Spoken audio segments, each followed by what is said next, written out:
কোনো মেয়ের যদি মাথা ব্যাথা থাকে, তার সাথে দেখা যাচ্ছে অ্যামেনোরিয়া যেটা আমরা বলি অর্থাৎ মাসিক বন্ধ হয়ে গেছে এবং তার সাথে দেখা যাচ্ছে গ্যালাক্টোরিয়া অর্থাৎ মিল্ক সিক্রেশন হচ্ছে ব্রেস্ট থেকে। তখন কিন্তু আমরা একটা ব্রেইন টিউমারের কথা মাথায় রাখি। সেটার নাম হচ্ছে পিটুইটারি গ্ল্যান্ডে যদি কোনো টিউমার হয় এবং সেখান থেকে একটা হরমোন বের হয় প্রোল্যাক্টিন।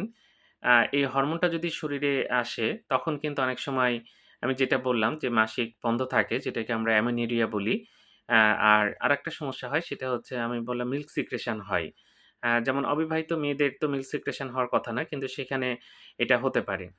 এছাড়া পলিসিস্টিক ওভারিয়ান সিনড্রোম বলে একটা অসুখ আছে। এইটা ওবেসিটির সাথে কিন্তু রিলেটেড। যাদের ওজন বেশি তাদের এটা হওয়ার চান্স বেশি থাকে। তো পলিসিস্টিক ওভারিয়ান সিনড্রোম হলেও কিন্তু এরকম হতে পারে। তো যাই হোক কারো যদি অবিবাহিত মেয়েদের জন্য এটা খুবই বিব্রতকর এরকম হয় অবশ্যই ভালো একজন ডাক্তার দেখাবেন। কারণটা খুঁজে বের করতে হবে। আর মাসিক স্বাভাবিক ছিল হঠাৎ করে বন্ধ হয়ে গেল, তখন কিন্তু এই পিটুইটারি টিউমারের কথা আমরা মাথায় রাখি। ধন্যবাদ সবাইকে।